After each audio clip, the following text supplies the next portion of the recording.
ಖಾಲಿ ಕೊಟ್ಟು ಬಂದಾಗ ಆ OMR ಶೀಟ್ಸನ್ನು ನೆಕ್ಸ್ಟು ಇವ್ರು ಫಿಲ್ ಮಾಡಿಬಿಟ್ಟು ಲಿಸ್ಟಲ್ಲಿ ಹೆಸರು ಬರೋ ಥರ ಮಾಡ್ತಾರೆ ಸರ್. 40 ಲಕ್ಷ ದುಡ್ಡು ಜೊತೆಲಿ ಒರಿಜಿನಲ್ ಡಾಕ್ಯುಮೆಂಟ್ಸ್ ಇದ್ದರೆ ಮಾತ್ರ ಮಾಡ್ತೀನಿ ಅಂತ ಹೇಳ್ತಾನೆ ಸರ್ ವ್ಯಕ್ತಿ. KS ಎಕ್ಸಾಮ್ಸಲ್ಲಿ ನನಗೆ ಗೊತ್ತಿರೋಂಥದ್ದು, ನನಗೆ ಎವಿಡೆನ್ಸ್ ಇರೋಂಥದ್ದು ಅದು ಫ್ರಾಡ್ ಆಗಿದೆ. ಒಂದೊಂದು ಪೋಸ್ಟು 1.5 ಕೋಟಿ, ಮಿನಿಮಮ್ 1.5 ಕೋಟಿ, ಬರೀ 25 ಮಾರ್ಕ್ಸ್ಗೆ. ಕರ್ನಾಟಕದಲ್ಲೂ ನಾವು ಸುಮ್ಮನೆ ಬಿಡಲ್ಲ ಸರ್. ನಮಸ್ಕಾರ ವೀಕ್ಷಕರೇ, ದ ಫೆಡರಲ್ ಕರ್ನಾಟಕದ ಸ್ಪೆಷಲ್ ಅಟ್ 7 PM ಕಾರ್ಯಕ್ರಮಕ್ಕೆ ಸ್ವಾಗತ. ನಾನು ವಿಜಯ್ ಜನಳ್ಳಿ. ಇವತ್ತು ರಾಜ್ಯದಲ್ಲಿ ಒಂದು ವಿಚಾರ ಸಾಕಷ್ಟು ಸಂಚಲನ ಸೃಷ್ಟಿ ಮಾಡಿರುವಂಥದ್ದು. ಕರ್ನಾಟಕ ಲೋಕಸೇವಾ ಆಯೋಗದಲ್ಲಿ ಪಶು ವೈದ್ಯಾಧಿಕಾರಿಗಳ ನೇಮಕದಲ್ಲಿ ಅಕ್ರಮ ಆಗಿರುವ ಸಂಬಂಧಪಟ್ಟಂತೆ, ಹುದ್ದೆಗಾಗಿ ಲಂಚ ಬೇಡಿಕೆ ಸಂಬಂಧಪಟ್ಟಂತೆ ವಿಡಿಯೋ ಸಮೇತ, ಸ್ಟಿಂಗ್ ಆಪರೇಷನ್ ಸಮೇತ ಅಖಿಲ ಕರ್ನಾಟಕ ರಾಜ್ಯ ವಿದ್ಯಾರ್ಥಿ ಸಂಘಟನೆಯ ರಾಜ್ಯಾಧ್ಯಕ್ಷರಾದಂಥ ಕಾಂತ್ ಕುಮಾರ್ ಅವರು ಆ ವಿಡಿಯೋ ಸಮೇತ ಬಹಿರಂಗಪಡಿಸಿದ್ದಾರೆ. ಇದು ಕೇವಲ ರಾಜ್ಯ ಅಂತಲ್ಲ, ರಾಷ್ಟ್ರ ಮಟ್ಟದಲ್ಲೂ ಕೂಡ ಇದು ಸುದ್ದಿ ಆಗಬೇಕಾಗಿರುವಂಥದ್ದು. ಅಷ್ಟರ ಮಟ್ಟಿಗೆ ಇದು ಸಂಚಲನಕ್ಕೆ ಕಾರಣ ಆಗಿರುವಂಥದ್ದು. ಈ ಸಂಬಂಧಪಟ್ಟಂತೆ ಕಾಂತ್ ಕುಮಾರ್ ಅವರು ನಮ್ಮ ಜೊತೆ ಇದ್ದಾರೆ. ಫೆಡರಲ್ ಕರ್ನಾಟಕ ಸಂದರ್ಶನ ಜೊತೆ ಮಾತಾಡ್ತಾ ಹೋಗ್ತಾರೆ. ಫಸ್ಟ್ ಆಫ್ ಆಲ್, ಒಂದು ಈ ಪಶು ವೈದ್ಯಾಧಿಕಾರಿಗಳ ನೇಮಕ ಅಕ್ರಮ ಸಂಬಂಧಪಟ್ಟಂತೆ, ಲಂಚ ಬೇಡಿಕೆ ಸಂಬಂಧಪಟ್ಟಂತೆ ಅದು ಈ ರೀತಿ ಸ್ಟಿಂಗ್ ಮಾಡಬೇಕು ಅಥವಾ ಈ ರೀತಿ ಆಗ್ತಾ ಇದೆ ಅಂತ ನಿಮ್ಮ ಗಮನಕ್ಕೆ ಯಾವಾಗ ಬಂತು? ಯಾವ ರೀತಿ ಸ್ಟಿಂಗ್ ಮಾಡಿದ್ರಿ? ಅಂದರೆ ಸರ್, ಈಗ ಈ ಒಂದು KPSCಯಲ್ಲಿ ಇದರಿಂದ ಇವಾಗಲೇ ಅಂತಲ್ಲ ಸರ್, ಮೊದಲಿಂದ ನಡ್ಕೊಂಡು ಬಂದಿರೋದು ಇದು. ಈ ಒಂದು ಅಪ್ಲಿಕೇಶನ್ ಹಾಕ್ಬೇಕಾದ್ರೆ ಆ ಒಂದು ಅಡ್ರೆಸ್ಸು ಮತ್ತು ಫೋನ್ ನಂಬರು ವೆರಿ ಕಾನ್ಫಿಡೆನ್ಷಿಯಲ್ ಇರುತ್ತೆ ಸರ್. ಒಂದು ನನಗೆ ಗೊತ್ತಿರುತ್ತೆ, ನಂದು ಹೆಸರು ಅಪ್ಲಿಕೇಶನ್ ಅಂತಂದರೆ, ಒಂದು KPSC ಅಪ್ಲಿಕೇಶನ್ ಹಾಕ್ಬೇಕಾದ್ರೆ ಗೊತ್ತಿರುತ್ತೆ ಅಷ್ಟೇ ಸರ್. ಈ ಒಂದು ಎಕ್ಸಾಮ್ಸು 2 ವರ್ಷ ಮುಂಚೆ ನೋಟಿಫಿಕೇಶನ್ ಆಗುತ್ತೆ. ಜನವರಿ 8ನೇ ತಾರೀಕು ಎಕ್ಸಾಮ್ಸ್ ಕಂಡಕ್ಟ್ ಮಾಡ್ತಾರೆ. ಅದಾದಮೇಲೆ KPSCಯಿಂದ ಏನು ಪ್ರಾವಿಷನಲ್ ಲಿಸ್ಟ್ ಬಿಟ್ಟಿದ ತಕ್ಷಣ ಅವಾಗಲಿಂದ ಸ್ಟಾರ್ಟ್ ಮಾಡ್ತಾರೆ ಸರ್. ಪ್ರಾವಿಷನಲ್ ಲಿಸ್ಟಲ್ಲಿ ಯಾರೇ ನೇಮ್ ಇದೆ ಅವ್ರದ್ದು ಕಾನ್ಫಿಡೆನ್ಷಿಯಲ್ ಇರೋದನ್ನ ಈ KPSC ಮೆಂಬರ್ಸು ಮತ್ತು ಚೇರ್ಮನ್ಸು ಒಂದಷ್ಟು ಆ ಡಾಟಾನ ಇಟ್ಕೊಂಡು ಏಜೆಂಟ್ ಇಟ್ಕೊಂಡಿರ್ತಾರೆ ಸರ್. ಅವ್ರಿಗೆ ಗೊತ್ತಿರೋಂಥದ್ದು. ನೋಡಿ ಸರ್, ಈಗ ಡ್ರೈವರ್ಸ್ ಮುಖಾಂತರ ಕಾಲ್ ಮಾಡಿಸೋಂಥದ್ದು, ಅವ್ರವ್ರ ಡ್ರೈವರು, ಅವ್ರವ್ರ PA ಮುಖಾಂತರ ಕಾಲ್ ಮಾಡಿಸೋದು, ಇಲ್ಲ ಡೈರೆಕ್ಟ್ ಹೋಗಿ ರಿಲೇಟಿವ್ಸ್ ಹೋಗಿ ಕಾಂಟ್ಯಾಕ್ಟ್ ಮಾಡೋಂಥದ್ದು, ಈ ಥರದ್ದೆಲ್ಲ ಮಾಡ್ಕೊತಾರೆ ಸರ್. ಇವ್ರೇನು ಮಾಡ್ತಾರೆ, ಏಜೆಂಟಿಂದ ಸ್ಟೂಡೆಂಟ್ಸಿಗೆ ಕಾಲ್ ಮಾಡಿಸ್ತಾರೆ. ಒಂದಷ್ಟು ಜನ ಕಾಲ್ ಮಾಡಿಸಿ ಈ ಹುದ್ದೆಗಳನ್ನು ನೀವು ಇಷ್ಟು ಲಕ್ಷಕ್ಕೆ, ಅಂದರೆ ಒಂದು 80 ಲಕ್ಷ, 1 ಕೋಟಿ ಈ ಥರ ಕೊಟ್ಟರೆ ನಿಮಗೆ ನಾನು ನಿಮಗೆ ಪ್ರಾವಿಷನಲ್ ಲಿಸ್ಟಿಂದ ಫೈನಲ್ ಲಿಸ್ಟಲ್ಲಿ ಸೇರಿಸ್ಕೊಡ್ತೀವಿ ಅಂತ ಹೇಳಿ ದುಡ್ಡು ಮಾಡ್ಕೊಳೋದು ಸರ್. ಓಕೆ. ಇವರು ಯಾವ ರೀತಿ ಅಂತಂದರೆ, 80 ಲಕ್ಷ ಡಿಮ್ಯಾಂಡ್ ಮಾಡಿದ್ದಾರೆ ಅಂದರೆ 40 ಲಕ್ಷ ದುಡ್ಡು ಕೊಟ್ಟರೆ KPSCಯಿಂದ OMR ಶೀಟ್ಸು ಹೋಟೆಲ್ಗೆ ತೊಗೊಂಬಂದು ಅದನ್ನು ಫಿಲ್ ಮಾಡಿ ವಾಪಸ್ ತಗೊಂಡೋಗಿ ಇಡ್ತೀವಿ, ಆ ಮಾರ್ಕ್ಸ್ನ ಮ್ಯಾಚ್ ಮಾಡ್ತೀವಿ. ನಿಮ್ಮ ಒಂದು ಸ್ಕೋರ್, ಫಾರ್ ಎಕ್ಸಾಂಪಲ್ ಒಂದು ಪ್ರಾವಿಷನಲ್ ಲಿಸ್ಟಲ್ಲಿ ಇದೆ ಅಂದರೆ ಫೈನಲ್ ಲಿಸ್ಟಿಗೆ ಒಂದು 5ರಿಂದ 10 ಮಾರ್ಕ್ಸ್, 20 ಮಾರ್ಕ್ಸ್, 30 ಮಾರ್ಕ್ಸ್ ಏನಾದರೂ ವೇರಿಯೇಷನ್ಸ್ ಇತ್ತಂತಂದರೆ ಆ ಮಾರ್ಕ್ಸ್ನ ಮ್ಯಾಚ್ ಮಾಡಿ ನಿಮ್ಮ ಕ್ಯಾಟಗರಿಯಲ್ಲಿ ಟಾಪಲ್ಲಿ ಬರೋ ಥರ ಮಾಡ್ತೀವಿ. ಟಾಪಲ್ಲಿ ಬಂದು ನಿಮ್ಮನ್ನ ಲಿಸ್ಟಲ್ಲಿ ಫೈನಲ್ ಲಿಸ್ಟ್ ಸೇರಿಸ್ತೀವಿ. ಫಾರ್ ಎಕ್ಸಾಂಪಲ್ ಸರ್, ಯಾವುದೇ ರೆಕ್ರೂಟ್ಮೆಂಟ್ ಆದರೆ ಈ ಒಂದು 100 ಸೀಟ್, ಎಕ್ಸಾಂಪಲ್ ಸರ್ 100 ಸೀಟ್ ಇದೆ ಅಂತಂದರೆ ಅದರಲ್ಲಿ ಟಾಪ್ 10, 20 ಯಾಕೆ ಬರ್ತಾರೆ ಅಂತಂದರೆ, ಟಾಪರ್ಸು ಇವರೆಲ್ಲ ಸ್ಕ್ಯಾಮರ್ಸ್ ಇರ್ತಾರೆ. ಇವರಿಗೆ ಪ್ರಮೋಷನ್ಸ್ ಬೇಗ ಆಗ್ತಾ ಹೋಗುತ್ತೆ ಸರ್.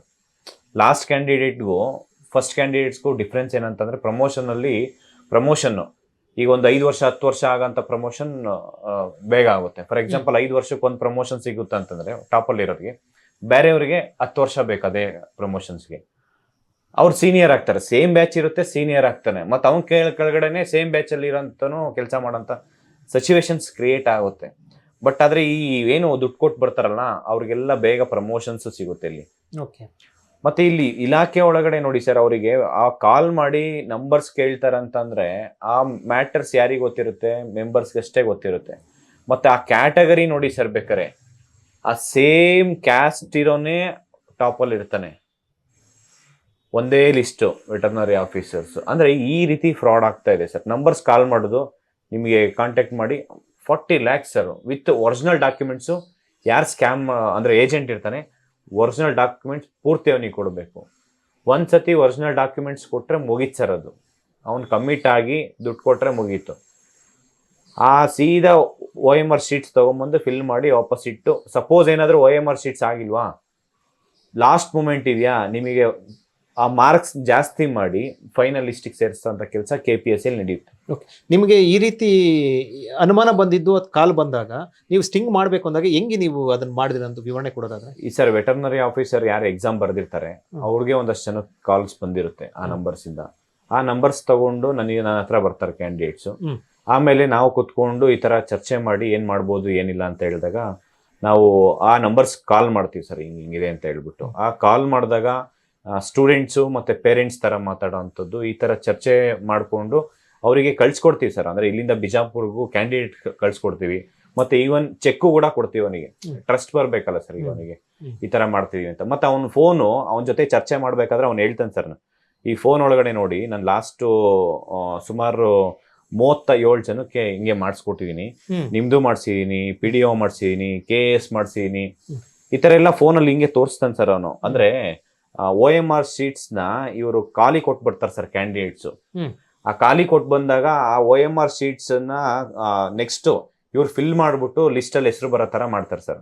ಹೆಸರು ಬಂದಾದ್ಮೇಲೆ ಆ candidates thank you sir, thank you so much ಈ ತರ ಎಲ್ಲ ಮೆಸೇಜ್ ಹಾಕಿರ್ತಾರೆ ಕ್ಯಾಂಡಿಡೇಟ್ಸ್. ಇದು ಯಾವಾಗ ಆಗೋದು? ಎಕ್ಸಾಮ್ ಬರೆಯೋದಕ್ಕಿಂತ ಮುಂಚೆ ಅಥವಾ ಎಕ್ಸಾಮ್ ಬರೆದಾದ್ಮೇಲೆ? ಎಕ್ಸಾಮ್ ಬರ್ದಾದ್ಮೇಲೆ ಸರ್ ಈ ಪ್ರೋಸೆಸ್ ಆಗೋದು. OMR ಶೀಟ್ಸ್ ಮೊದಲೇ ಡಿಸೈಡ್ ಆದ್ರೆ ಅದೆಲ್ಲ ಅಮೌಂಟ್ ಜಾಸ್ತಿ ಇರುತ್ತೆ ಸರ್. ಅಂದ್ರೆ OMR ಶೀಟ್ಸ್ ಹಂಗೆ ಖಾಲಿ ಕೊಟ್ಬಿಟ್ಟು ಬರ್ಬೇಕು. ಖಾಲಿ ಕೊಟ್ಬಿಟ್ಟು ಬಂದ್ರೆ ಆ ರೀತಿ ಇದ್ ಮಾಡ್ತಂದ್ರೆ ಸರ್ ಮಾರ್ಕ್ಸ್ ವೇರಿಯೇಷನ್ಸ್ ಇರುತ್ತೆ. ಈ ಪ್ರಾವಿಷನಲ್ ಲಿಸ್ಟ್ ಬಿಟ್ಟು ಬಂದ್ರೆ ಒಂದು 10-20 ಕ್ವಶನ್ಸ್ ನಾರ್ಮಲಿ ಇನ್ ಜನರಲ್ ಅಂದ್ರೆ ಕ್ಯಾಂಡಿಡೇಟ್ಸ್ ಆನ್ಸರ್ ಗೊತ್ತಿಲ್ಲ ಅಂತಂದ್ರೆ ಹಂಗೆ ಬಿಟ್ಬಿಟ್ಟು ಬರ್ತಾರೆ. ಹಂಗೆ ಬಿಟ್ಟು ಬಂದಾಗ ಆ ಒಂದು 5-10 ಕ್ವಶನ್ಸ್ ಕರೆಕ್ಟ್ ಆನ್ಸರ್ ಫಿಲ್ ಮಾಡಿದ್ರೆ ಸಾಕು, ಪ್ರಾವಿಷನಲ್ ಲಿಸ್ಟ್ ಅಲ್ಲಿಂದ ಫೈನಲ್ ಲಿಸ್ಟಿಗೆ ಮಾರ್ಕ್ಸ್ ಮ್ಯಾಚ್ ಮಾಡ್ಬೋದು. ಮುಂಚೆನೆ ಮಾತಾಡ್ಕೊಂಡು ಹೋಗಿರ್ತಾರೆ, ಆ ರೀತಿ ನಡೆದಿದೆ. ಮುಂಚೆನೂ ಮಾತಾಡ್ತಾರೆ ಸರ್. ಮುಂಚೆ ಹೆಂಗೆ ಅಂತಂದ್ರೆ 100 ಕ್ವಶನ್ಸ್ ಇರಂದ್ರೆ ಎಷ್ಟು ಗೊತ್ತೋ ಅಷ್ಟು ಒಂದು 5-10-20 ಕ್ವಶನ್, ಮ್ಯಾಕ್ಸಿಮಮ್ 20 ಕ್ವಶನ್ಸ್ ಅಟೆಂಡ್ ಮಾಡ್ತಾರೆ. 20 ಕ್ವಶನ್ಸ್ ಅಟೆಂಡ್ ಮಾಡ್ಬಿಟ್ಟು ಈ OMR ಶೀಟ್ಸ್ ನ ಖಾಲಿ ಕೊಟ್ಬಿಟ್ಟು ಬಂದ್ಬಿಡ್ತಾರೆ. ಆ ಖಾಲಿ ಕೊಟ್ಟಾದ್ಮೇಲೆ KPSC ಬರುತ್ತೆ ಸರ್. 1 or 2 ಡೇಸ್ ಒಳಗಡೆ ಆ KPSC ಇಂದ OMR ಶೀಟ್ಸ್ ನ ಕ್ಯಾಂಡಿಡೇಟ್ಸ್ ತಗೊಂಡ್ಬಂದು ಫಿಲ್ ಮಾಡ್ಬಿಟ್ಟು ವಾಪಸ್ ಅದೇ ಜಾಗಕ್ಕೆ ಸೇರಿಸ್ತಾರೆ ಸರ್.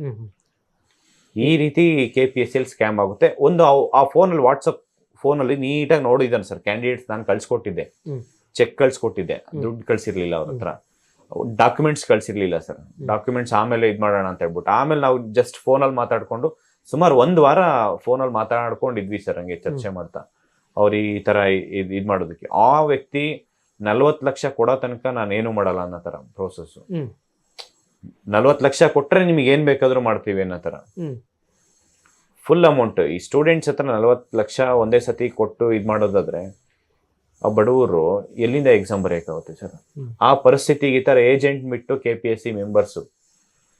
ನೀವು ಫೋನಲ್ಲಿ ಮಾತಾಡಿದಾಗ ಆಗ ಅವ್ರು ಕೇಳ್ತಾ ಇದ್ದು 40 ಲಕ್ಷ ಇಮಿಡಿಯೇಟ್ ಕೊಡಿ ಅಂತ ಕೇಳ್ತಾ ಇದ್ರಲ್ವಾ? 40 ಲಕ್ಷ ಇಮಿಡಿಯೇಟ್ ಕ್ಯಾಶ್ ಅಲ್ಲಿ ಕೊಡ್ಬೇಕಂತ ಕೇಳ್ತಾರೆ ಸರ್. 40 ಲಕ್ಷ ತಗೊಂಬಂದು ವಿತ್ ಡಾಕ್ಯುಮೆಂಟ್ಸ್, ಒರಿಜಿನಲ್ ಡಾಕ್ಯುಮೆಂಟ್ಸ್ ಕೊಟ್ಟಿಲ್ಲ ಅಂತಂದ್ರೆ ನೀವು ದುಡ್ಡು ತಗೊಂಬಂದ್ ಕೊಟ್ರು ನಾನು ಮಾಡಲ್ಲ. 40 ಲಕ್ಷ ದುಡ್ಡು ಜೊತೆಲಿ ಒರಿಜಿನಲ್ ಡಾಕ್ಯುಮೆಂಟ್ಸ್ ಇದ್ರೆ ಮಾತ್ರ ಮಾಡ್ತೀನಿ ಅಂತ ಹೇಳ್ತಾನೆ ಸರ್ ವ್ಯಕ್ತಿ. ಈಗ 400 ಪೋಸ್ಟ್ ಈಗ ಸೆಲೆಕ್ಷನ್ ಆಗಿರುವಂಥದ್ದು, ಪಟ್ಟಿ ಬಿಡುಗಡೆ ಆಗಿದೆ, ನೀವು ದೂರು ಕೊಟ್ಟಿರುವಂಥದ್ದು. ಸೊ ದೂರು ಕೊಟ್ಟ ನಂತರ ಏನು ರೆಸ್ಪಾನ್ಸ್ ಹೆಂಗ್ ಬಂತು, ಅಥವಾ ಅದರಿಂದ ಏನಾದ್ರು ನಿಮ್ಗೆ ಏನಾದ್ರು ಮಾಹಿತಿ ಬಂದಿದೆ? ಪೊಲೀಸ್ ಸ್ಟೇಷನ್ ಅಲ್ಲಿ ಪೊಲೀಸ್ ಅವರು ಏನ್ ಹೇಳ್ತಾರೆ ಅಂತಂದ್ರೆ, ಫಾರ್ ಎಕ್ಸಾಂಪಲ್ ಅವರು SIT, CID, CBI ತನಿಖೆ ಮಾಡ್ದಂಗೆ ಪೊಲೀಸ್ ಸ್ಟೇಷನ್ ಅಲ್ಲಿ ಆ ರೀತಿ ತನಿಖೆ ಇಮಿಡಿಯೇಟ್ ಆಕ್ಷನ್ ಅಷ್ಟಿದೆ ಆಗಲ್ಲ ಸರ್. ಯಾಕೆಂದ್ರೆ ಆ ಒಂದು ಪೊಲೀಸ್ ಸ್ಟೇಷನ್ ಹೋದ್ರೆ ಅವರಿಗೆ 108 ಕೆಲಸ ಇರುತ್ತೆ, ಒಂದೊಂದೇ ಅಂತ ಕೆಲಸ ಇಲ್ಲ ಸರ್ ಅವರಿಗೆ. ಅಲ್ಲಿ ಬಂದೋಬಸ್ತ್ ಮಾಡಬೇಕು, ಪೊಲೀಸ್ ಸ್ಟೇಷನ್ ಅಲ್ಲಿ ಯಾರೋ ಒಬ್ರು ಬಂದ್ರು ಪ್ರೊಟೆಸ್ಟ್ ಮಾಡಿದ್ರು, ಯಾವುದೋ ಒಂದು ವಿಧಾನಸೌಧ ಪೊಲೀಸ್ ಸ್ಟೇಷನ್ ಅಲ್ಲಿ ಯಾವುದೋ ಕಾರ್ಯಕ್ರಮ ಮಾಡಿದ್ರು, ಅದಕ್ಕೆಲ್ಲ ಟೈಮ್ ಕೊಟ್ಟು ಇನ್ನು ಉಳಿದಿರೋ ಟೈಮಲ್ಲಿ ಇದೊಂದು ಸ್ವಲ್ಪ ಮಾಡಬೇಕಾಗುತ್ತೆ ಸರ್. ಮತ್ತೆ ಗೌರ್ಮೆಂಟ್ ಅಷ್ಟು ಈಸಿ ಅದಷ್ಟು ಸೀರಿಯಸ್ ಆಗಿ ತಗೊಂತಾ ಇಲ್ಲ ಸರ್. ಈ ತರ ವಿಚಾರ ಬಂದಾಗ ತುಂಬಾ ಸೀರಿಯಸ್ ಆಗಿ ತಗೊಬೇಕು. ಇದಕ್ಕೆ ಅಂತ ಸಪ್ರೇಟ್ ಒಂದು ಅಟ್ಲೀಸ್ಟ್ ಬೇಸಿಕ್ ಫಸ್ಟ್ ಒಂದು ಪೊಲೀಸ್ ಸ್ಟೇಷನ್ ಒಂದಷ್ಟು ಅದಕ್ಕೆ ಅಂತ ಒಂದು ಟೀಮ್ ಇರಬೇಕು. ಒಂದು 20 ಜನ 50 ಜನ ಬರೀ ಪೊಲೀಸ್ ಇದೊಂದೇ ಅಂತಲ್ಲ ಸರ್, ಸಪ್ರೇಟ್ ಫಸ್ಟ್. ಅದಾದ್ಮೇಲೆ ನೆಕ್ಸ್ಟ್ SIT ಕೊಡಬೇಕು, CIDಗೆ ಕೊಟ್ಟು ಅದ್ರಲ್ಲಿ ಏನಾದ್ರು ತನಿಖೆ ಮಾಡೋ ತರ ಮಾಡಬೇಕು. ಅದಾದ್ಮೇಲೆ 2 ಆಗ್ಲಿಲ್ಲ ಅಟ್ಲೀಸ್ಟ್ CBI ಕೊಡೋಂಥ ಕೆಲಸ ಆಗ್ಬೇಕು. ಆದ್ರೆ ಸ್ಟೇಟ್ ಗೌರ್ಮೆಂಟ್ ಅಲ್ಲಿ ಮಾಡ್ತೀನಿ ಯಾಕೆಂದ್ರೆ ಎಲ್ಲ ಅವರೇ ಇನ್ವಾಲ್ವ್ಮೆಂಟ್ ಇರ್ತಾರೆ ಸರ್. ಈ ಪೊಲೀಸ್ ಸ್ಟೇಷನ್ ಅಲ್ಲಿ ಒಂದು FIR ಕೊಟ್ಟು ಅದ್ರ ಮೇಲೆ ತನಿಖೆ ಮಾಡಿ ಅವ್ರನ್ನ ಕರ್ಕೊಂಬಂದು ಜೈಲಿಗೆ ಕಳ್ಸಂತ ಕೆಲಸ ಮಾಡ್ಬೇಕಂತಂದ್ರೆ minimum they will take 15 days.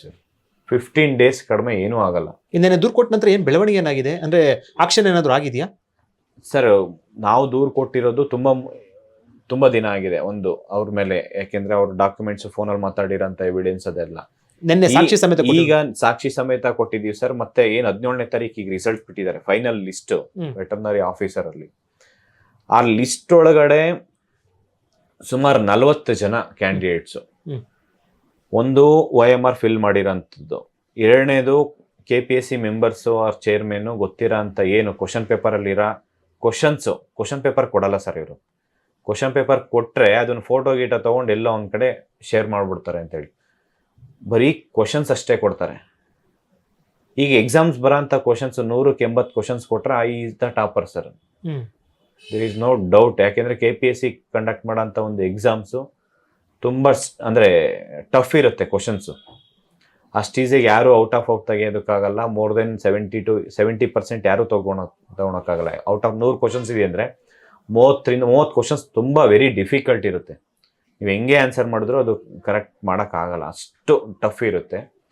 70 to 80 questions ಮಗ್ಅಪ್ ಮಾಡಿದ್ರೆ 2 ದಿನ ಬಿಫೋರ್ ಒಂದಿನ ಎಕ್ಸಾಮ್ಸ್ ನಾಳೆ ಅಂದ್ರೆ 2 ದಿನ ಮುಂಚೆ ತಗೊಂಡೋಗಿ ಎಲ್ಲಾದ್ರೂ ಒಂದ್ ಕಡೆ ಐಸೋಲೇಟ್ ಮಾಡ್ತಾರೆ ಸರ್. ಯಾರು ದುಡ್ಡು ಕೊಟ್ಟಿರ್ತಾರೆ ಅಂತ ಕ್ಯಾಂಡಿಡೇಟ್ಸ್ನ ಐಸೋಲೇಟ್ ಮಾಡಿ ಅಂಥವ್ರಿಗೆ ಕ್ವಶನ್ಸ್ ಅಷ್ಟೇ, ಅವ್ರಿಗೆ ಮಾತ್ರ ಕ್ವಶನ್ಸ್ ಮಗ್ಅಪ್ ಮಾಡಿಸಿ ನೆಕ್ಸ್ಟ್ ಡೇ OMR ಶೀಟ್ಸ್ ಕೊಟ್ಟಿದ ತಕ್ಷಣ ಕ್ವಶನ್ಸ್ ಮತ್ತೆ ಓನ್ಲಿ ಏನಂದ್ರೆ ಆಬ್ಜೆಕ್ಟಿವ್ ಅಲ್ಲ ಸರ್, 5 to 10 ಮಿನಿಟ್ಸ್ ಸಾಕು ಅದನ್ನ ಫಿಲ್ ಮಾಡೋದಕ್ಕೆ. 5 ಮಿನಿಟ್ಸ್ ಅಲ್ಲಿ ಎಂಟೈರ್ ಎಕ್ಸಾಮ್ಸ್ ಟಾಪರ್ ಇರ್ತಾರೆ. ಆ ತರ ಕ್ಯಾಂಡಿಡೇಟ್ಸ್ 40 ಜನ. ಈ ನಿಮ್ಮ ಡಿಮ್ಯಾಂಡ್ ಏನಿದೆ ಈಗ ವಿಡಿಯೋ ಒಂದು ನೀವು ಸ್ಟಿಂಗ್ ಮಾಡಿ ವಿಡಿಯೋ ಬಿಡುಗಡೆ ಮಾಡಿರುವಂಥದ್ದು, ದೂರನ್ನ ಕೊಟ್ಟಿರುವಂಥದ್ದು, ಈಗ ಹುದ್ದೆಗಳ KPSC ಇಲ್ಲಿ ಈಗ ಪಶು ವೈದ್ಯಾಧಿಕಾರಿ ನೇಮಕ ಸಂಬಂಧಪಟ್ಟಂತೆ ಈ ಹುದ್ದೆನೂ ಕೂಡ ನಿಮಗೆ ಏನು ಅನೌನ್ಸ್ ಆಗಿರುವಂಥದ್ದು, ಆಯ್ಕೆ ಲಿಸ್ಟು, ಸೆಲೆಕ್ಷನ್ ಲಿಸ್ಟ್ ಅನೌನ್ಸ್ ಆಗಿರುವಂಥದ್ದು. ನಿಮ್ಮ ಡಿಮ್ಯಾಂಡ್ ಏನು ಈಗ ಸರ್? ಇದು ಡಿಮ್ಯಾಂಡ್, ನಮ್ಮ ಡಿಮ್ಯಾಂಡು ಏನಂದ್ರೆ KPSC ಅಲ್ಲಿ ಪ್ರತಿ ಸತಿ ಹಿಂಗೆ ಆದ್ರೆ ಪ್ರತಿ ಸತಿ ಹೋರಾಟ ಮಾಡ್ಕೊಂಡು ಹುಡುಗರು ಜೀವನ ಹಾಳು ಮಾಡ್ಕೊಳೋದಲ್ಲ. ಶಾರ್ಟ್ ಟರ್ಮ್ ಸೊಲ್ಯೂಷನ್ಸ್ ಅಲ್ಲ ಸರ್, ಲಾಂಗ್ ಟರ್ಮ್ ಸೊಲ್ಯೂಷನ್ಸ್ ಬೇಕು, ಪರ್ಮನೆಂಟ್ ಸೊಲ್ಯೂಷನ್ ಬೇಕು. 16 ಮೆಂಬರ್ಸ್ ಅವಶ್ಯಕತೆ ಇಲ್ಲ ಸರ್, ಸಾಕು 4 ಜನ 5 ಜನ ಮ್ಯಾಕ್ಸಿಮಮ್ 4 ಜನ. ಒಂದು ಎರಡನೇದೇನಂತಂದ್ರೆ ಈಗ ಆಗಿರೋಂಥ ಎಕ್ಸಾಮ್ಸ್ ವೆಟರ್ನರಿ ಆಫೀಸರ್ ರೀ ಎಕ್ಸಾಮ್ ಮಾಡಿ. ನೀವು ನೀಟ್ ಎಕ್ಸಾಮ್ ರೀ ಎಕ್ಸಾಮ್ ಮಾಡಿ ಅಂತ ಕೇಳ್ತೀರ, ರೀ ಎಕ್ಸಾಮ್ ಮಾಡಿ. KS ಎಕ್ಸಾಮ್ಸ್ ಸರ್, ನನಗೆ ಗೊತ್ತಿರೋ ಅಂಥದ್ದು ಹೇಳ್ತಾ ಇದೀನಿ. ಲೀಗಲಿ ಅಂದ್ರೆ ಏನ್ ಎವಿಡೆನ್ಸ್ ಇದೆ, ಏನ್ ಡಾಕ್ಯುಮೆಂಟ್ಸ್ ಇದೆ, according to that I am talking here.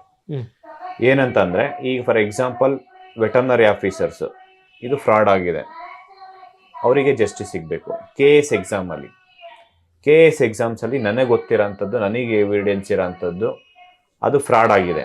ಒಂದೊಂದು ಪೋಸ್ಟ್ 1.5 ಕೋಟಿ, ಮಿನಿಮಮ್ 1.5 ಕೋಟಿ, ಬರೀ 25 ಮಾರ್ಕ್ಸ್ಗೆ KS. ಈ ಎಕ್ಸಾಮ್ಸ್ ರೀ ಎಕ್ಸಾಮ್ ಆಗಬೇಕು. ಜೆನ್ಯೂನ್ ಯಾರಿದ್ದಾರೆ ಕ್ಯಾಂಡಿಡೇಟ್ಸ್, ಪ್ರಾಮಾಣಿಕ ಓದ್ತಾ ಇರೋಂಥ ಕ್ಯಾಂಡಿಡೇಟ್ಸ್ಗೆ ಆ ಹುದ್ದೆ ಸಿಗಬೇಕು. ಮತ್ತೊಂದು ಕಡೆ ನೀಟ್ ಅಕ್ರಮ ಸಂಬಂಧಪಟ್ಟಂತೆ ದೇಶಾದ್ಯಂತ ಅದು ಪ್ರತಿಭಟನೆ ಹೋರಾಟ ಆಗ್ತಾ ಇರುವಂಥದ್ದು, ದೆಹಲಿ ದೊಡ್ಡ ಮಟ್ಟದ ಹೋರಾಟ ಆಗ್ತಾ ಇದೆ. ನಮ್ಮ ರಾಜ್ಯದಿಂದ ಕೂಡ ರಾಜಕಾರಣಿ ಕೂಡ ಹೋಗಿ ಪಾಲ್ಗೊಂಡಿದ್ದು ಮಾತಾಡ್ತಾ ಇದ್ದಾರೆ.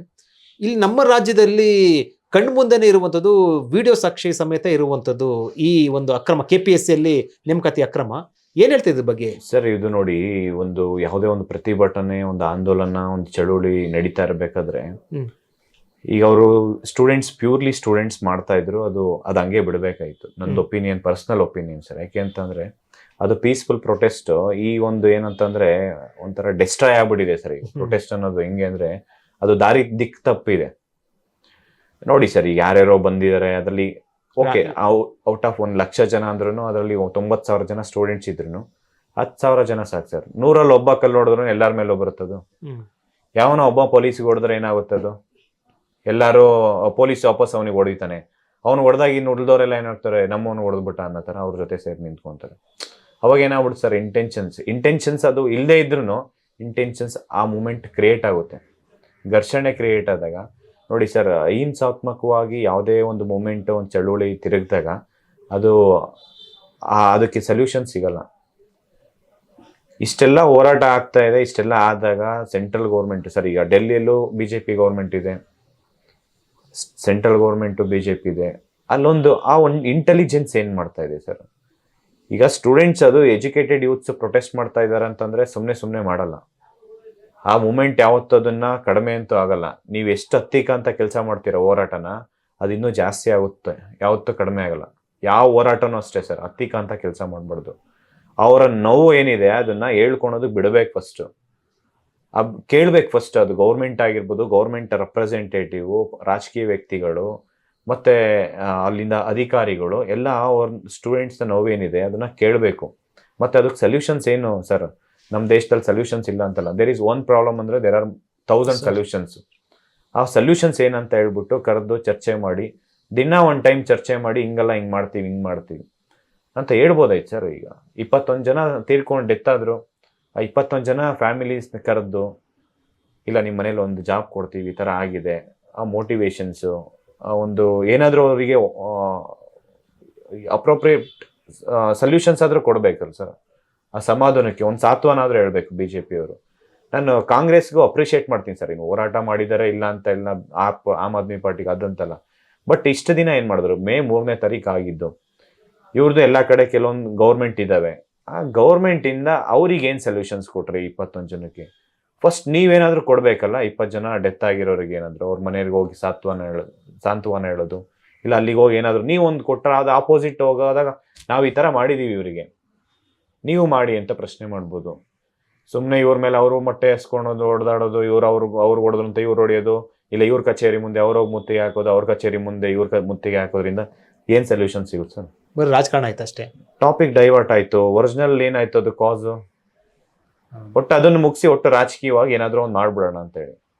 ಅದಂಗೆ ಆಗ್ಬಾರ್ದು ಸರ್. ಯಾಕೆಂದ್ರೆ ಯಾವುದೇ ಒಂದು ಪ್ರೊಟೆಸ್ಟ್ ಇರ್ಬೋದು, ಯಾವುದೇ ಒಂದು ಏನೋ ಪ್ರೊಟೆಸ್ಟ್ ಸುಮ್ಮನೆ ಯಾರು ಮಾಡಲ್ಲ ಸರ್. ಪ್ರೊಟೆಸ್ಟ್ ಮಾಡೋದಕ್ಕೆ ಒಂದು ರೀಸನ್ ಇರುತ್ತೆ, ಜೆನ್ಯೂನ್ ರೀಸನ್ ಇದ್ದಾಗ ಅದ್ರ ಬಗ್ಗೆ ಚರ್ಚೆ ಮಾಡೋದಿಬೇಕು ಫಸ್ಟು. ನೋಡಿ ಸರ್, ಅದು ಸಣ್ಣದಿದ್ದಾಗೆ ಯಾವುದೊಂದು ಸೊಲ್ಯೂಷನ್ಸ್ ತಗೊಂಬಂದು ಮುಗಿಸ್ಬೇಕದು, ಅದು ದೊಡ್ಡದಾಗ ತನಕ ಬಿಡಬಾರ್ದು ಅದನ್ನ.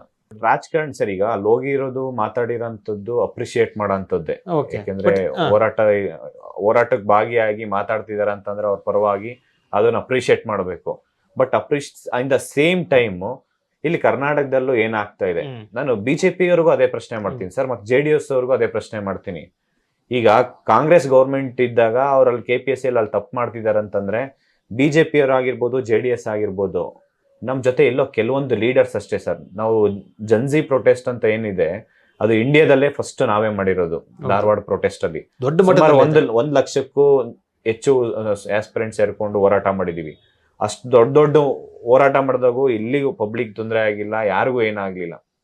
ನೋಡಿದಿರ ಸರ್ ಎಷ್ಟು ದೊಡ್ಡ ಮಟ್ಟಕ್ಕೆ ಎಷ್ಟು ಜನ ಸೇರ್ಕೊಂಡಿದ್ರೆ ಏನ್ ಮಾಡಿದ್ವಿ ಅಂತ. ಯಾಕೆಂದ್ರೆ ಅದು ಪ್ಯೂರ್ಲಿ ಎಜುಕೇಟೆಡ್ ಮಾಡಿರೋಂಥ ಪ್ರೊಟೆಸ್ಟ್, ಯಾರಿಗೂ ತೊಂದರೆ ಆಗ್ಬಾರ್ದ ಪ್ರತಿ ಮೂಮೆಂಟ್ ಅಲ್ಲೂ ನಾನು ಹೇಳ್ಕೊಂಡ್ ಬರ್ತಾ ಇದ್ದೆ.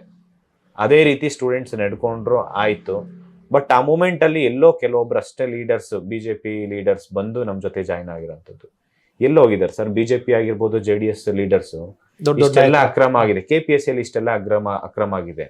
ಈಗ ಇಷ್ಟೆಲ್ಲ ಆಗ್ತಾ ಇದೆ ಸರ್. BJP ಆಗಿರ್ಬೋದು, ಕಾಂಗ್ರೆಸ್ ಇದು JDS ಆಗಿರ್ಬೋದು, ಸೇರ್ಕೊಂಡ್ಲಿ ಹೋರಾಟ ಅಂತಂದಾಗ ಬಂದು ಪಾರ್ಟಿಸಿಪೇಟ್ ಮಾಡಬೇಕು, ಕೇಳಬೇಕು ವಿದ್ಯಾರ್ಥಿಗಳ ಕಷ್ಟ ಏನಿದೆ ಅಂತ ಹೇಳಿ. ಕಾಂಗ್ರೆಸ್ ನೋಡಿ ಸರ್, ಈಗ ಈ ಒಂದು ವಿಚಾರನ ಸೀರಿಯಸ್ ಆಗಿ ತಗೊಂಡಿಲ್ಲ ಅಂತಂದ್ರೆ ಕರ್ನಾಟಕದಲ್ಲೂ ನಾವು ಸುಮ್ಮನೆ ಬಿಡಲ್ಲ ಸರ್. ನಾವು ಫಸ್ಟ್ ಏನಪ್ಪಾ ಅಂತಂದ್ರೆ ಫಸ್ಟ್ ಲೀಗಲಿನೇ ಹೋಗ್ತೀವಿ. ಏನಂತಂದ್ರೆ ಕಂಪ್ಲೇಂಟ್ ಮಾಡಿದೀವಿ, ಅದ್ರ ಮೇಲೆ ಆಕ್ಷನ್ ತಗೊಂಡು ಗೌರ್ಮೆಂಟ್ ದೊಡ್ಡ ಮಟ್ಟಕ್ಕೆ ಹೋರಾಟ ಮಾಡೋ ತನಕ ಇಟ್ಕೊಂಬಾರ್ದು. KS ಅಲ್ಲಿ ಅನ್ಯಾಯ ಆಗಿದೆ, ಹೌದು ಅದ್ರಲ್ಲಿ ಆಗಿದೆ ಸರ್. ಟ್ರಾನ್ಸ್ಲೇಷನ್ ಎರರ್ ಆಗಿದೆ, ಇವರು ರೋಸ್ಟರ್ ಸರಿ ಇಲ್ಲ, ಮತ್ತೆ ಎಕ್ಸಾಮ್ಸ್ ಅಲ್ಲಿ ಕ್ವಶನ್ ಪೇಪರ್ ಲೀಕ್ ಆಗಿದೆ, ಎಕ್ಸಾಮ್ ಆದ್ಮೇಲೆ ಇಂಟರ್ವ್ಯೂ ಅಲ್ಲಿ ಇದಾಗಿದೆ, ಎಲ್ಲರಿಗೂ ಅನ್ಯಾಯ ಆಗಿದೆ. Total over all it's A fraud ಅದು ನೋಟಿಫಿಕೇಶನ್ಸ್. ಹಂಗಿದ್ದಾದ್ಮೇಲೆ ಅದನ್ನ ಜೆನ್ಯೂನು KPSC ಆಗಲ್ವಾ ಬಿಡಿ, ಬೇರೆ ಒಂದು ಸ್ಟೇಟ್ ಕೊಡಿ, ಇಲ್ಲ UPSC ಕಂಡಕ್ಟ್ ಮಾಡ್ಲಿ ಬೇಕಾದ್ರೆ ಎಕ್ಸಾಮ್ಸ್. ಇನ್ನು 384 ಪ್ಲಸ್ 319 ಏನೋ ಪೋಸ್ಟ್ ಇದೆ, 2 ಕ್ಲಬ್ ಮಾಡ್ಕೊಂಡು ಒಂದೇ ನೋಟಿಫಿಕೇಶನ್ಸ್ ಮಾಡಿ. ಸೇಮ್ ಟೈಮ್ ಇದು ವೆಟರ್ನರಿ ಆಫೀಸರ್. ಇಷ್ಟೆಲ್ಲ ಆಗಿದೆ ಅಂತ ಅಂದ್ಮೇಲೆ ನಾವು ಇಷ್ಟೆಲ್ಲ ಪ್ರೂಫ್ ಕೊಟ್ಟರು ಮಾಡ್ತಾ ಇಲ್ಲ ಅಂದಾಗ ಮತ್ತೆ ನೀವು ಎಷ್ಟು ನಿಮ್ಮ ನೈತಿಕತೆ ಏನಿದೆ ಸರ್? ಮತ್ತೆ ಬೇರೆ ವಿಚಾರ ಮಾತಾಡ್ಬೇಕಂದಾಗ ಒಂದ್ ವೇಳೆ ಆಯ್ತು ಸರ್ಕಾರ ಹಿಂಗೆ ಇತ್ತು, ಏನು ನಿಮ್ಮ ಒಂದು ಪ್ರತಿಕ್ರಿಯೆ, ನಿಮ್ಮ ಒಂದು ಹೇಳಿಕೆ ಪ್ರತಿಕ್ರಿಯೆ ಕೊಡಲ್ಲ ಅಥವಾ ರೆಸ್ಪಾಂಡ್ ಮಾಡಲ್ಲ ಅಂದ್ರೆ ಮುಂದೆ ಏನು ಹೋರಾಟ ಸರ್? ನಾವು ಇಷ್ಟೆಲ್ಲ ಆದ್ಮೇಲೆ ಒಂದು ಡೇಟ್ ಕೊಡ್ತೀವಿ ಸರ್. ಇಷ್ಟು ದಿನದೊಳಗಡೆ ನೀವು ಇಷ್ಟು ಕ್ರಮ ತಗೊಂಡು ಮಾಡಿಲ್ವಾ, ಡೇಟ್ ಫಿಕ್ಸ್ ಮಾಡ್ತೀವಿ, ದೊಡ್ಡ ಮಟ್ಟಕ್ಕೆ ಹೋರಾಟ ಮಾಡ್ತೀವಿ ಸರ್. ಈಗಾಗಲೇ ಶಿಕ್ಷಣ ಇಲಾಖೆಯಲ್ಲಿ ನೋಟಿಫಿಕೇಶನ್ಸ್ ಏನ್ ಮಾಡ್ತಿದ್ದಾರೆ ಅದರಲ್ಲೂ ಸಾಕಷ್ಟು ಮಿಸ್ಟೇಕ್ಸ್ ಇದೆ. ಅದ್ರ ಪರವಾಗಿ ಅದನ್ನ ಸರಿಪಡಿಸಿ ಅಂತ ಹೇಳ್ಬಿಟ್ಟು ಇದೇ ತಿಂಗಳು 28ನೇ ತಾರೀಕು ಹೋರಾಟ ಮಾಡ್ತಾ ಇದೀವಿ. ಆ ಹೋರಾಟಕ್ಕೆ ಸ್ಪಂದಿಸಿಲ್ಲ ಅಂತ ಅಂದ್ರೆ ಮತ್ತೆ ಇನ್ನು ದೊಡ್ಡ ಮಟ್ಟಕ್ಕೆ ತಗೊಂಡು ಹೋಗ್ತೀವಿ ಸರ್. ದೊಡ್ಡ ಮಟ್ಟ ಅಂತಂದ್ರೆ ಇಡೀ ರಾಜ್ಯಾದ್ಯಂತ ಸರ್, ಪ್ರತಿಯೊಂದು ಜಿಲ್ಲೆಯಲ್ಲೂ ಹೋರಾಟ ಆಗುತ್ತೆ. ಈಗೇನು ನಾವು ರೆಕ್ರೂಟ್ಮೆಂಟ್ ಹೋರಾಟ ಮಾಡಿದ್ವಿ, ಪ್ರತಿ ಜಿಲ್ಲೆಯಲ್ಲೂ ಹೋರಾಟ ಮಾಡಿದ್ವಿ, ಅದೇ ರೀತಿ ಒಂದು ದೊಡ್ಡ ಮಟ್ಟಕ್ಕೆ ಹೋರಾಟ ಆಗುತ್ತೆ ಸರ್. ಧಾರವಾಡದಲ್ಲೆಲ್ಲ ಏನು ಮಾಡಿದ್ವಿ, ಆ ಮೂಮೆಂಟ್ ಇನ್ನೂ ಸ್ಟ್ರಾಂಗ್ ಆಗುತ್ತೆ ಅಷ್ಟೇ ಸರ್. ಅಲ್ಲಿ ಸಿಜೆಪಿ ಕಾಕ್ರೋಚ್ ಜನತಾ ಪಾರ್ಟಿ ಅನ್ನೋದು ದೊಡ್ಡ ಸಂಚಲನ ಸೃಷ್ಟಿ ಮಾಡ್ತಾ ಇದೆ. ಸೊ ಇಲ್ಲಿ ಅಫ್ಕೋರ್ಸ್ ಅದಕ್ಕಿಂತ ಮುಂಚೆ ಕೂಡ ನೀವು ಮಾಡಿದಂತ ಧಾರವಾಡದಲ್ಲಿ ಹೋರಾಟ ಮಾಡಿದಂತ ಕೂಡ ಅದು ನಿಮಗೆ ಅದು ಹಿಸ್ಟ್ರಿ ಕ್ರಿಯೇಟ್ ಮಾಡ್ತು, ದೊಡ್ಡ ಮಟ್ಟದ ಹೋರಾಟ ಆಯ್ತು. ರಾಜ್ಯದಲ್ಲಿ ಕೂಡ ಆ ರೀತಿ ಉದ್ಯೋಗ ಸಂಬಂಧಪಟ್ಟ ಹೋರಾಟ ಆಗಿರಲಿಲ್ಲ. ಸೊ ಫಸ್ಟ್ ಆಫ್ ಆಲ್ ನಿಮ್ದೇ ಅದು ಫಸ್ಟ್ ನೀವು ಈ ಹೋರಾಟ ಶುರು ಮಾಡಿದ್ದು. ಈಗ ಇಲ್ಲಿ ಅದಕ್ಕಿಂತ ಜೋರು ಹೋರಾಟ ಆಗುತ್ತೆ ಅಂತ ಅನ್ಸುತ್ತಾ? ಮಾಡ್ತೀವಿ ಸರ್. ಯಾಕೆಂದ್ರೆ ನಾವು ಈ ಸಮಸ್ಯೆ ಹಂಗಿದ್ದಾಗ ಸಮಸ್ಯೆಗೆ ಪರಿಹಾರ ಕಂಡುಕೊಂಡು ಅದಕ್ಕೆ ಸೊಲ್ಯೂಷನ್ಸ್ ಗೌರ್ಮೆಂಟ್ ಕೊಟ್ಟಿಲ್ಲ ಅಂದಾಗ ನಾವು ಮಾಡ್ಬೇಕಾಗುತ್ತೆ ಸರ್. ಯಾಕೆಂದ್ರೆ ನಾವು ಹಂಗೆ ಬಿಡೋದಕ್ಕಾಗಲ್ಲ. ಡೆಡ್ ಲೈನ್ ಏನಾದ್ರು ಕೊಡ್ತಾ ಇದ್ದೀರಾ ಗಡುವು ಸರ್? ನೆಕ್ಸ್ಟ್ 1 ವೀಕ್ ಇಲ್ಲ ಮ್ಯಾಕ್ಸಿಮಮ್ 10 ಡೇಸ್ ಸರ್.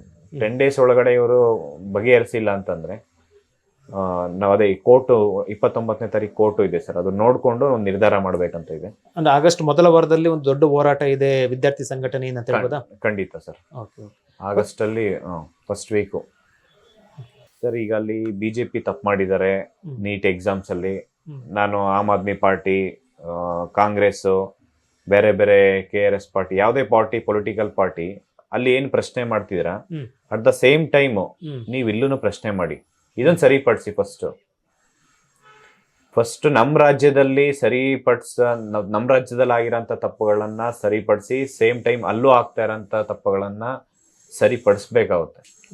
ಇದ್ರ ಬಗ್ಗೆ ಮಾತಾಡಿ ಫಸ್ಟ್. ಇದ್ರ ಬಗ್ಗೆನೂ ಮಾತಾಡಿ ಸೇಮ್ ಟೈಮ್. ಯಾಕೆಂದ್ರೆ ಇಲ್ಲಿ ಇರೋಂಥ ಸ್ಟೂಡೆಂಟ್ಸು ಅದು ನಮ್ಮ ರಾಜ್ಯದಲ್ಲಿ ಇರೋಂಥದ್ದೇ, ಅವ್ರು ನಮ್ಮ ಯುವಕರೇ, ಅವ್ರಿಗೊಂದು ಲೈಫ್ ಇದೆ, ಅವ್ರದ್ಗೊಂದು ಟರ್ನಿಂಗ್ ಪಾಯಿಂಟ್ ಇದೆ, ಒಂದು ಎಕ್ಸಾಮ್ ಅನ್ನೋದು. ಅವ್ರೊಂದು ಭವಿಷ್ಯ ಕಟ್ಕೊಬೇಕು. ನಮ್ಮ ರಾಜ್ಯದಲ್ಲೂ ಮೋರ್ ದೆನ್ 65% ಯೂತ್ಸೇ ಇರೋದು. KPSCನ ನಂಬ್ಕೊಂಡು ಇವತ್ತು ಎಷ್ಟೋ ಜನ, ಲಕ್ಷಾಂತರ ಜನ ಸ್ಟೂಡೆಂಟ್ಸ್ ಇವತ್ತು ಬೀದಿಗೆ ಬಂದಿದ್ದಾರೆ. ಗಿಗ್ ವರ್ಕರ್ಸ್ ಆಗಿ ಕೆಲಸ ಮಾಡ್ತಿದ್ದಾರೆ, ಝೊಮ್ಯಾಟೊ, ಸ್ವಿಗ್ಗಿ, ಓಲಾ, ಊಬರ್ ಅಂತ ಕೆಲಸ ಮಾಡ್ತಿದ್ದಾರೆ ಇಲ್ಲಿ ಬೆಂಗಳೂರಲ್ಲಿ ಬಂದು. ಅವ್ರಿಗೆ ನ್ಯಾಯ ಸಿಗ್ಬೇಕು, ಅವ್ರ ಪರವಾಗೂ ಒಂದು ಧ್ವನಿ ಎತ್ತಲೇಬೇಕು, ಅವ್ರು ಮಾತಾಡ್ಬೇಕು ಸರ್. ಅವರು ಬರೀ ಅದನ್ನೇ ಅಂತ ಅಲ್ಲ, ಇದನ್ನು ಸೇಮ್ ಟೈಮ್ ಅದಕ್ಕೂ ಎಷ್ಟು ಇಂಪಾರ್ಟೆನ್ಸ್ ಕೊಡ್ತೀರಾ ಇದಕ್ಕೂ ಅಷ್ಟೇ ಇಂಪಾರ್ಟೆನ್ಸ್ ಕೊಡೋಣ. ನಾನು ಅದ್ರ ಬಗ್ಗೆನೂ ಮಾತಾಡ್ತೀನಿ ಸರ್, ಇದ್ರ ಬಗ್ಗೆನೂ ಮಾತಾಡ್ತೀನಿ. ನಾನು ಎಲ್ಲೂ ಯಾವ್ದನ್ನು ಡಿಸ್ಕ್ರಿಮಿನೇಟ್ ಮಾಡಿಲ್ಲ. ಬಟ್ ಇವರು ನಿಮ್ ನಂಬಿಕೆ ಇದೆಯಾ ಮತ್ತೆ ಈ ಗೌರ್ಮೆಂಟ್? ಯಾಕಂದ್ರೆ ನಿಮ್ಗೆ FIR ರೈಡ್ ಮಾಡಿದಾರೆ ಅಂತಂದ್ರೆ ನಾನು ಹೇಳಲ್ಲ ಸರ್. ಈಗ ಪೊಲೀಸ್ ಸ್ಟೇಷನ್ ಅಂತ ಹೋದಾಗ police station they will take 6 month ತಗೊಬೋದು, 1 ಇಯರ್ ತಗೊಬೋದು. ಆ ಪ್ರೋಸೆಸ್ ಒಳಗಡೆ ಇದೆಲ್ಲ ಮುಗ್ದೇ ಹೋಗ್ಬಿಡುತ್ತೆ. ಆ ಟೈಮಲ್ಲಿ ಬೇರೆ ಇಶ್ಯೂಸ್ ಬರ್ಬಿಡುತ್ತೆ. ನಾನು ಅದನ್ನೇ ಹೇಳ್ತೀನಿ ಸರ್, ಇದನ್ನ CBI ತನಿಖೆಗೆ ಮಾಡಿ. ಯಾಕೆಂದ್ರೆ ಅದು ಒಂದು ಕಾನ್ಫಿಡೆನ್ಸ್ ಬರುತ್ತೆ, ಯಾರ್ಯಾರು ಇನ್ವಾಲ್ವ್ಮೆಂಟ್ ಇದ್ದಾರೆ ಅಷ್ಟು ಜನಕ್ಕೆ ಒಂದು ಶಿಕ್ಷೆ ಆಗುತ್ತೆ. CBI ತನಿಖೆ ಆಗ್ಬೇಕು ಸರ್. ಈಗ ನಿಮ್ಮ ಹೋರಾಟ ಈ ಒಂದು ಪ್ರಕರಣವನ್ನು, ಯಾಕಂದ್ರೆ ಜೆನ್ಯೂನ್ ಇರೋಂಥ ಹಿನ್ನೆಲೆಯಲ್ಲಿ CBI ತನಿಖೆಗೆ ಆಗ್ರಹಿಸಿ ನೀವು ಹೋರಾಟ ಮಾಡ್ತೀರಾ ಈಗ ನೆಕ್ಸ್ಟ್?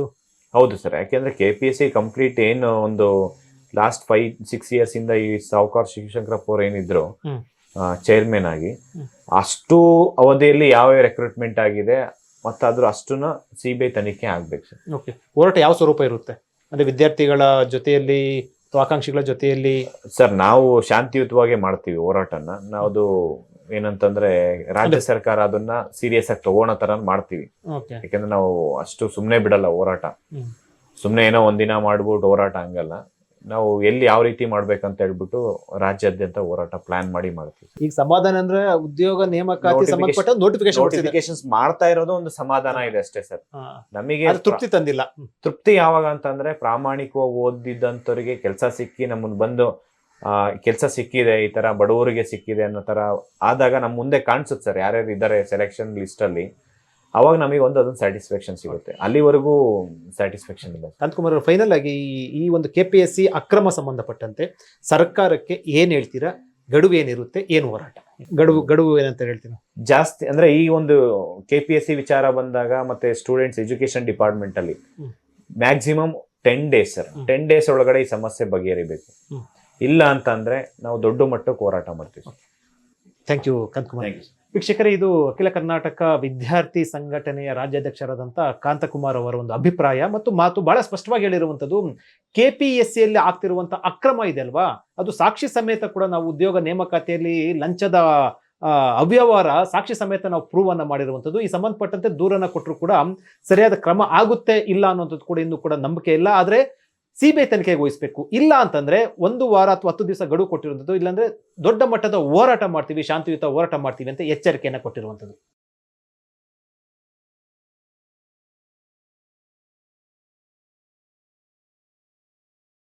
ಹೆಚ್ಚಿನ ಸುದ್ದಿ ಅಪ್ಡೇಟ್ಗೆ ಈಗಲೇ the federal Karnataka YouTube page ಅನ್ನು ಸಬ್ಸ್ಕ್ರೈಬ್ ಮಾಡಿ.